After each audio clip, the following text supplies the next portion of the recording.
yang selalu. Para pemirsa Dalwa TV yang dirahmati oleh Allah Subhanahu wa taala. Pentingnya seorang hamba untuk melakukan kesabaran tersebut dalam beberapa riwayat hadis. Allah Subhanahu wa taala jika suka dan senang, cinta pada seorang hamba, pasti akan memberikan ujian pada hamba itu. Dan itu yang ditegaskan oleh Nabi besar kita Rasulullah sallallahu alaihi wasallam. Idza ahabballahu 'abdan ibtalahu. Allah akan memberikan ujian padanya. Fa in sabara, jika hamba itu sabar ketika mendapatkan ujian, sebagaimana ujian itu ditetapkan kepada Nabi Allah Ibrahim terhadap anaknya saat-saat akan disembelih olehnya. Ini ujian yang sangat besar. Ibtalahu fa in sabara istabahu. Allah akan memberikan kemuliaan kepadanya. Allah membalasnya dengan kemuliaan yang luar biasa. Tidak hanya itu. Wa in rodiya. Dan jika hamba itu ridho dari ujian, dari cobaan yang saat itu dihadapinya, istofahu. Maka hamba itu akan diangkat menjadi hamba-hamba pilihan. Para pemirsa Dalwa TV yang dirahmati oleh Allah SWT. Dan hal tersebut yang terjadi pada Nabi Allah Ibrahim beserta anak beliau Nabi Allah Ismail alaihi wassalam. Di saat-saat ujian itu dirasakan sangat berat oleh Nabi Allah Ibrahim, tapi anaknya mampu untuk menegaskan dengan kekokohan iman dan keyakinan. Ya abatif alma tu'mar. Wahai ayah, lakukan apa yang diperintahkan oleh Allah. Satajiduni, engkau akan dapati aku minas sabirin, tergolong dari hamba-hamba Allah yang sabar. Oleh karena itulah kesabaran yang dilakukan oleh Nabi Allah Ibrahim beserta anaknya Nabi Allah Ismail untuk menunjukkan bahwa setiap hamba Allah ketika sudah menyatakan dirinya beriman, penuh iman dan keyakinan, tidak akan terlepas daripada ujian dan cobaan. Dan ujian dan cobaan itu tujuan utamanya tidak hanya untuk diketahui hamba itu dari golongan hamba-hamba Allah yang sabar, namun utamanya agar diketahui iman yang ada pada hamba itu adalah iman yang shadiq. Iman yang sebenar-benarnya, bukan imanun kadzib, bukan iman yang dusta, penuh dengan kebohongan. Hal itu juga yang ditegaskan oleh pencipta kita Allah tersebut dalam surat Al-Ankabut. Allah berfirman, ahasiban nasu ayyutraku ayyaqulu amanna wa hum la yuftanun wa laqad fatanna alladhina min qablihim falaya'lamanna alladhina sadaqu wa laya'lamanna al-kadzibin. Shadaqallahul azim. Artinya adalah, apakah hamba-hamba Allah itu menduga bahwa hamba itu ketika menyatakan dirinya beriman dibiarkan begitu saja? Tapi Allah menegaskan, kami betul-betul memberikan ujian pada hamba Allah yang menyatakan dirinya beriman dan berkeyakinan pada penciptanya Allah. Karena ujian inilah agar diketahui apakah hamba itu dalam keimanannya benar ataukah dalam keimanan dan keyakinannya itu adalah dusta. Para pemirsa Dalwa TV yang dirahmati oleh Allah SWT. Namun ternyata tidak hanya sekedar sidqul iman atau kizbul iman, kebenaran iman atau dusta dalam keimanan. Apa yang kita bisa ambil dari kisah yang terjadi antara Nabi Allah Ibrahim dengan Nabi Allah Ismail adalah keikhlasan yang tercermin pada saat itu untuk melakukan apa yang diperintahkan oleh Allah, yang dilakukan oleh Nabi Allah Ibrahim, dan keikhlasan penuh pasrah untuk menjalankan perintah tersebut yang saat itu ditampilkan dan ditunjukkan oleh Nabi Allah Ismail alaihissalam. Ikhlas inilah adalah bukti bahwa seorang hamba tidaklah diperintahkan dalam ibadah kecuali harus tercermin ibadahnya penuh dengan keikhlasan.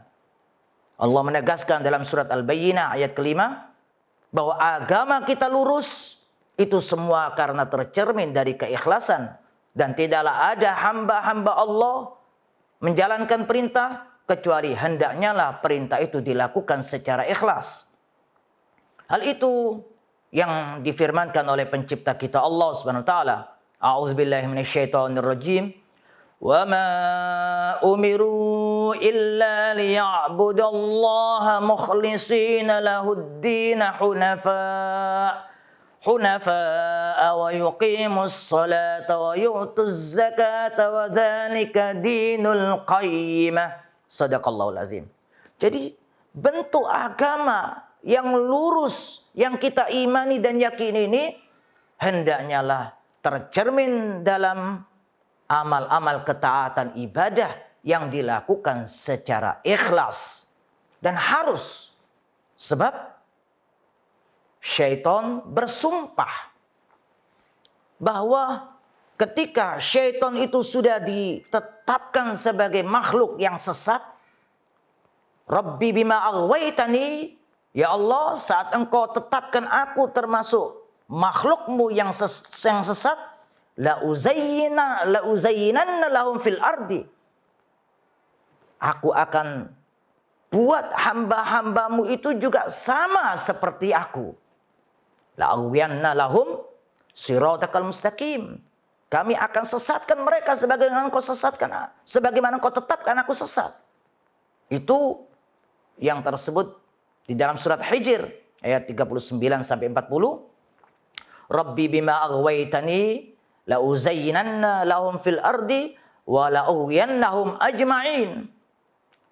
Bahkan tidak hanya itu, syaitan berkata, mereka-mereka yang selamat dari godaanku hanya hamba-hambamu yang ikhlas, illa ibadaka minhumul mukhlasin. Mereka tidak mungkin bisa disesatkan oleh syaitan ketika keikhlasan dalam ketaatan ibadah ini tercermin tampak pada mereka di antara hamba-hamba Allah yang mau menjalani kehidupan dengan penuh liku-liku ujian dan cobaan. Para pemirsa Dalwa TV yang dirahmati oleh Allah Subhanahu wa taala, karena itu ikhlas dalam ketaatan amal ibadah adalah suatu hal yang harus dilakukan oleh siapapun.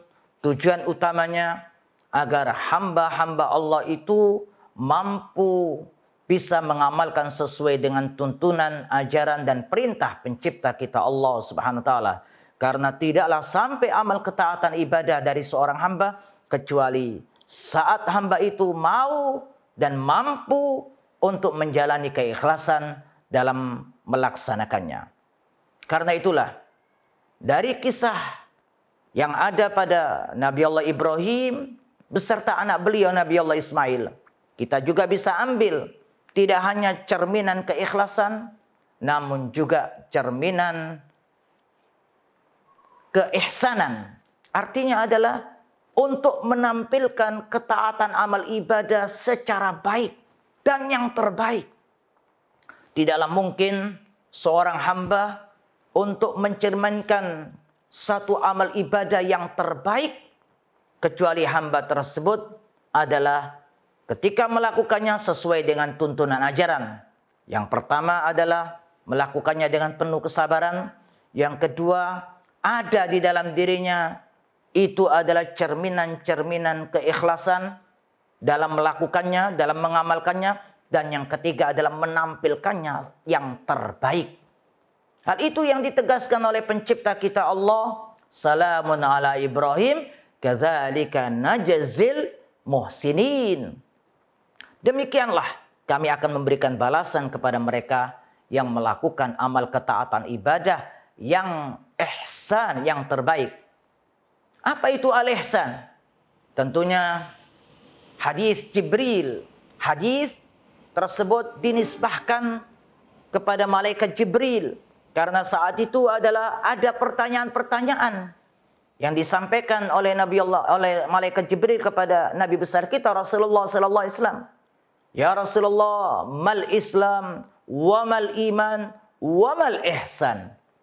Dan kemudian dijawab oleh Nabi besar kita Rasulullah sallallahu alaihi wasallam, al ihsan an ta'budallaha ka'annaka tarah, fa illam takun tarahu fa innahu yara. Engkau hendaknya lah jika mampu bisa melakukan ibadah ihsan seolah-olah engkau mampu bisa melihat penciptamu Allah. Artinya adalah ayat-ayat yang menunjukkan kebaikan dalam ketaatan ibadah, tanda-tanda kebesaran Allah yang terlihat di hadapan kita, itulah yang menjadikan kita mampu untuk bisa melakukan ibadah seolah-olah kita melihat pencipta kita Allah. Namun jika kita tidak mampu, jadikan seolah-olah Allah dengan keimanan dan keyakinan yang engkau tampilkan dalam ibadah yang terbaik, Allah mengawasimu dan tidak akan menyia-nyiakan apa saja dari amal ibadah yang engkau tampilkan yang terbaik di hadapan penciptamu Allah Subhanahu wa taala. Para pemirsa Dalwa TV yang dirahmati oleh Allah SWT. Karena pentingnya amal ibadah yang kita lakukan bercermin dari kisah Nabi Allah Ibrahim beserta anak beliau Nabi Allah Ismail, dari faedah yang besar berupa kesabaran. Tentunya kesabaran ini sangatlah banyak kisah-kisah terkait dengan kesabaran. Tidak hanya para nabi dan para rasul yang sudah diangkat dan dipilih oleh Allah, mereka yang disebut dengan ulul azm, Nabi besar kita Rasulullah sallallahu alaihi wasallam sendiri juga sabar. Kesabaran yang ditampilkan dan ditampakkan oleh beliau sangatlah besar. Bahkan sampai-sampai Nabi besar kita Rasulullah sallallahu alaihi wasallam untuk memberikan satu hiburan bagi Nabi agar tetap dalam kesabaran, Allah menegaskan di dalam firman-Nya, "Walaqad kudzibat rusulun min qablika fasabaru ala ma kudzibu wa udzu hatta atahum nasruna wa la mubaddila likalimatillah wa laqad ja'aka min naba'il mursalin." Wahai nabiku, ketahuilah nabi dan rasul sebelum kamu juga didustakan ajaran-ajaran dan tuntunan yang mereka dakwakan. Maka sabarlah engkau. Mereka sabar, engkau juga harusnya adalah lebih sabar daripada mereka. Dan tentunya ini semua diabadikan oleh Allah di dalam ayat-ayat sucinya. Tujuan utamanya agar kita mampu mensuri tauladan di mereka. Suri tauladan terhadap kisah antara Nabi Allah Ibrahim terhadap anaknya saat menjalankan perintah Allah, yaitu Nabi Allah Ismail, dan juga kesabaran dari mereka para rasul ulul azm, khususnya adalah kesabaran yang dicontohkan secara langsung oleh Nabi besar kita Rasulullah sallallahu alaihi wasallam. Termasuk adalah keikhlasan. Keikhlasan, bahkan terkait dengan keikhlasan ini tidak ada satu naungan nanti di hari kiamat kecuali naungan hamba-hamba Allah yang melakukan ketaatan perintah Allah dengan penuh keikhlasan. Sebutkan di antara salah satu 7 golongan yang mendapatkan naungan Allah, sab'atun yudhilluhum Allah fi dhilli yawma la dhilla illa dhillu, rajulun tasaddaqa bi sadaqatin fa akhfaha la ta'lama shimaluhu ma tunfiqu yaminuh. Seseorang ketika bersedekah mendapatkan perintah untuk berinfak, ia pun tidak pernah ingin sedekahnya diketahui oleh semua orang, sehingga apa yang disedekahkan dengan tangan kanannya tidak diketahui oleh tangan kirinya. Nah, itu untuk menunjukkan apa yang disedekahkan dari tangan kanannya tidak diketahui oleh tangan kirinya adalah keikhlasan dari seseorang saat melakukan ketaatan amal ibadah. Hadirin pemirsa Dalwa TV yang dirahmati oleh Allah Subhanahu wa taala. Dan yang ketiga, esensi yang bisa kita ambil dari Idul Adha dalam kehidupan kita, dalam realita dan fakta yang ada di dunia adalah kita masuk dalam al-ihsan. Ihsan yang kita tampilkan dalam bentuk amal ibadah ini adalah itulah yang seharusnya untuk bisa kita usahakan dan bisa kita gapai ketinggian dalam amal ketaatan ibadah. Kita akan lanjutkan setelah segmen berikut ini.